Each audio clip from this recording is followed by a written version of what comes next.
Hey, what's up guys, it's Matt with the Movement System, and we're going to start this video off with an announcement. So, drum roll.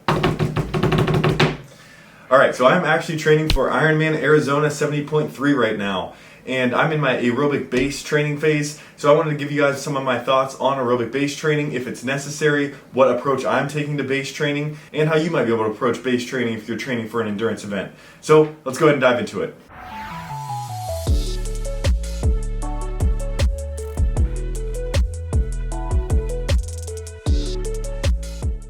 Alright, so with all the hype of high intensity interval training and the orange people doing the high intensity workouts with the heart rate monitors and trying to hit the red zone, is aerobic base training still a thing? Do we still need it? Does it still have a purpose? Or is that old news? And here's my thoughts on it. For the general fitness population, the goal for a lot of people is to get a lot of calorie burn and a lot of muscular involvement in a short amount of time because of limitations of time with work and family and things like that. So for a lot of people, high intensity training does make sense. Interval training where you're doing combinations of strength moves and cardio can make sense for a lot of people, but it is not optimal for high performance endurance athletes. No one who's winning an Ironman event or a marathon is training with Orange Theory or with high intensity interval training. There still has to be a structured aerobic base phase and a lot of volume of training if you want to perform really well at endurance events. Of course, you could probably win your local 5K by just doing high intensity workouts, but if you want to actually compete at the highest level in endurance sports, you're going to probably need to incorporate some base training, not only for the physiological benefits that are specific to that, but also for preventing yourself from burning out and injury throughout long-term training. Okay, so what is aerobic base training? So I'm just going to pull some of my workouts from Training Peaks. So I actually now have a coach who's writing my workouts at Chris Johnson, the PT on Instagram. He's a physical therapist and multiple time Kona qualifier. Super smart guy who's going to be handling my training from now all the way through October when I race Ironman Arizona. So right now we're in an aerobic base phase, and a lot of my workouts are pretty low intensity and fairly high volume. So I'm running anywhere from an hour to an hour and 10 minutes right now at a fairly low pace. So this is really a 3-4 out of 10 intensity. For my rides right now, they're anywhere from an hour to 2 hours, fairly low intensity, 60 to 70% of FTP for most of the ride, with some 3-4 minute bouts of effort in there. But for the most part, this is a true base phase. I'm about 6 months out from the Ironman, so that really puts me in a good position to actually build an aerobic base. Now, why would I actually be building an aerobic base? An aerobic base gives you some of the base physiological adaptations of your cardiovascular system that really set the stage for improving your lactate threshold and things like that later on in training.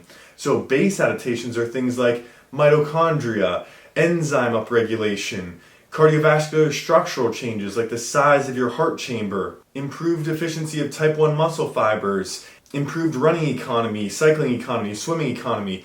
About 6 months out of the race, I can accumulate some of these adaptations. So then whenever I layer in tempo workouts and brick workouts and things that are higher intensity, as I get closer to competition, I'll actually have a physiological base of aerobic training. I'll be accommodated to a good volume of training, and that will actually help to reduce injury risk as well as build some of the more intense and sport-specific adaptations as I approach the race.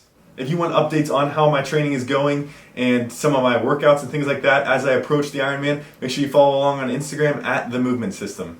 So in terms of training hours per week, this is going to vary a lot based on the distance of event you're trying to train for, the time commitment that you have to put to it. But right now I'm training around 10 hours a week, and that's pretty typical of a 70.3 Ironman base training.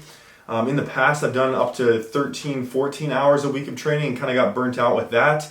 10 hours a week-ish seems to be about the sweet spot for me right now in this base phase. As I push into a build phase and start to build intensity and layer in more tempo work and sport-specific work, that volume is actually probably going to start to go down a little bit to allow for that increased intensity without building fatigue. So really a lot of the benefit of the base phase of aerobic endurance training is accommodating yourself to the volume of training without adding a ton of fatigue from high intensity work. And honestly, this is super underrated in lifting, in endurance training, and in sport training. If you're doing a high intensity workout on Monday, you're probably not going to be able to perform that well on Tuesday or Wednesday because it does take 48, 72 hours for your nervous system and your muscular system to actually respond to high intensity hard training.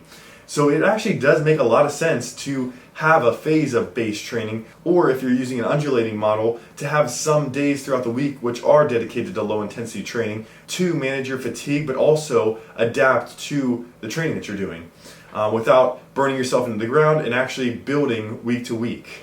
So to wrap up my overall thoughts on aerobic base training, if you're just a general fitness person, or if you're working with general fitness clients as a personal trainer, for example, you really don't need a ton of aerobic base work to be in generally good health. Don't get me wrong, walking is good for you, but you can dedicate the majority of your exercise time to fairly moderate to high intensity strength training and interval training if you only have 3 to 4 hours a week to train. But if you're an endurance athlete and you're going to put in 7, 8, 9 hour training weeks and you're building to a competition, it probably does make sense for you to dedicate some period throughout the year as an aerobic base phase and then build on that with more specific adaptations as you approach your season.